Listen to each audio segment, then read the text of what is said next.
We were talking the other day, John, when you were telling me about this chain analysis that you had done on the OA, that no one ever talks about this, like the limit orders, and then the 10 million moved, like the bid wall, that he moved the bid wall up. You talked about that Yeah. as well. Back when the price was like 10 cents or so, there was a big bid wall that was set at 6.5 cents. It was just like $1 million every tick. And then it would just go down all the way to like 4 cents. So I was like, we're never going below 6.5 cents ever again. Right? And we didn't. On this last dip, we touched like 12 cents. And then since we had a little relief bounce from like 12 cents to about like, I'd say like what, 20, 25, 26 cents. But since then, those bids at 6.5 cents and below were removed from liquidity, and they were placed with also additional funds too. So they took like, I think maybe 5 or 6 million from there and used more funds to start setting bids at 20.7 cents, which funnily enough is exactly where we're at right now. Yeah. So the OA bids are holding the price up currently.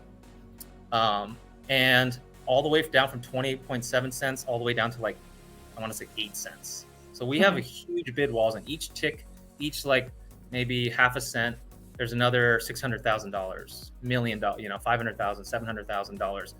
So in order to break that wall, you would need a coordinated dump from multiple dolphins, sharks, maybe whales, all at once.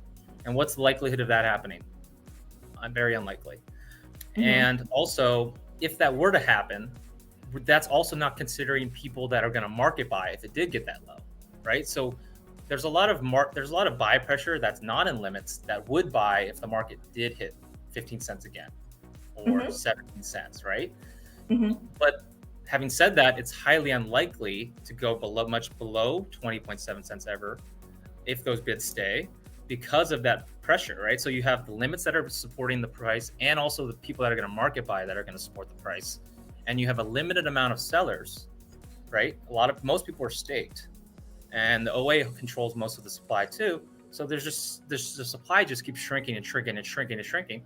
The liquidity is still low. So you're making, if a big person wants to sell and market sell, they're basically going to, sell into those bids, and then they're going to move the price against themselves, not as much as it was if those bids weren't there.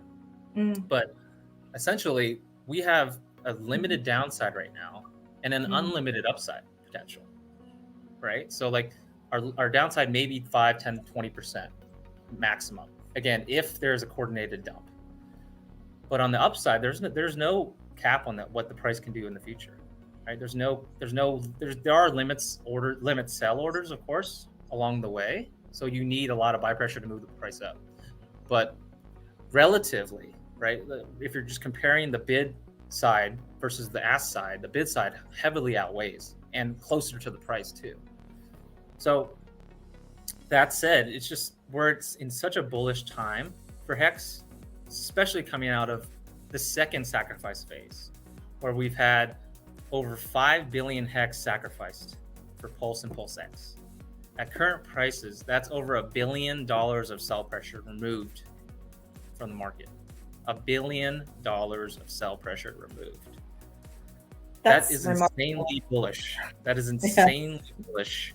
Because those people that sacrificed, they probably were going to sell in the next year or two, maybe 3 years, right? So like, all of that's gone, and then it's also just sitting there in the SAC address, which is not being staked too. So it's just increasing the liquid supply, and that's why we see the APY just continues to increase too for the stakers. So the stakers are winning tremendously because we have things like the OA to set bids, and the OA also protected HEX early on in the adoption amplifier greatly, significantly, preventing arbitrage. Preventing bad actors, right? Like when someone has the largest supply of the token itself, they have the most control over the system. And it's important to look at what are the biggest holders of HEX doing versus what do people say the OA is doing, right? So I don't care what people say or if they FUD the OA. I like to look on chain, what is it actually doing? And then I base my decisions off of that.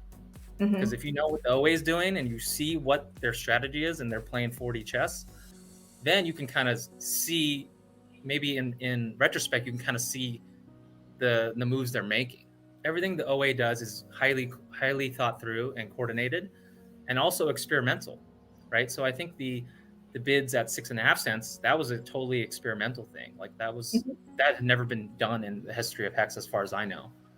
So the OA just keeps innovating and experimenting with things that are, in my estimation, just to improve the price, improve the system, give high interest to the staking class, and then now also getting your free copies, and then giving you an opportunity to invest on the ground floor on some of these innovative projects like Pulse and Pulse X. You know, what more do you want from the OA, right? And the funny thing is, the most ironic thing about this is, the most FUDed thing about HEX is the centralized ownership of it and the OA. But in reality, facts, blockchain, chain analysis, the OA is the most benevolent thing for HEX. Right? It's done the most positive and good for HEX than anyone in the community by far. But it's still FUDed like it's the worst thing out there. And like, why does it exist, right? Why does it need this much supply? So it's just funny to me, the irony of people fighting it when it's actually doing everything it can to keep the trend line intact, keep the stakers fat and happy. I don't see how they could be doing a better job, honestly. I think it's just it's pretty genius when you look at it all together. So. Yeah, no, I think that there's so much talk around the OA, and they're like, well, then it's centralized. But then, I mean, I don't know and they're like, a whole point about crypto is that's decentralized. But what do you say to people, John, when they bring up that point? Yeah, I mean, for the most part, you're only going to get those questions from crypto people. Okay. And crypto people just in general are so tribal that I don't even try to convince crypto people to buy HEX. You know, I really don't. It's a waste of time for the most part, right? Like Richard will get like 1 or 2 people here or there per stream, right, from a different crypto influencers channel or whatever. But for the most part, people are already set in their ways. They like what they like. They're not open to new things. And then they'll just FUD whatever they see, right? Or they'll just latch on to anything they see and just like say, oh, it's Ponzi, it's a pyramid, you know, it's a scam. Because, you know, like Richard's a scammer. So for the most part, I won't even talk to those people unless they're open and unless they want to have an actual conversation. Because I don't want to waste my time too, and it's a waste of their time if they're not even going to listen to what I'm saying. So first off, I'll mostly talk to no-coiners, and no-coiners aren't going to ask that question, right? They're not going to say, they don't even think, because they don't look at, like, when people buy like Facebook stock or Apple stock, they're not looking at the ownership real. Most people aren't looking at the ownership. Like most of it's going to be Vanguard, State Street, all the big like ETFs and funds are going to own those. But are people actually looking at the supply, the economic centralization of these stocks, and then that's how they makes their decision off that? I don't think so. So I'll just try to educate them that someone that holds the vast majority of the stock or the cryptos, you always have to look at what those people do with those coins and what they're like. If Elon started selling his Tesla stock, that would be very important to know. Same thing with HEX or Pulse. But for me, like being in this for so long and understanding the OA and Richard and just like his motivations, I have no issues. I actually prefer the economic sense. I wish he had more. I wish he had more, or the OA had more coins, honestly. I want the OA to have 99% of the coins. But it's just about like the economic centralization argument Richard makes is very on point when he says like the things that have done the best are the things that have basically owned, like the De Beers analogy, like diamonds, those do the best. So I'll just try to basically regurgitate what Richard says. When all else fails, I think that's the thing to do.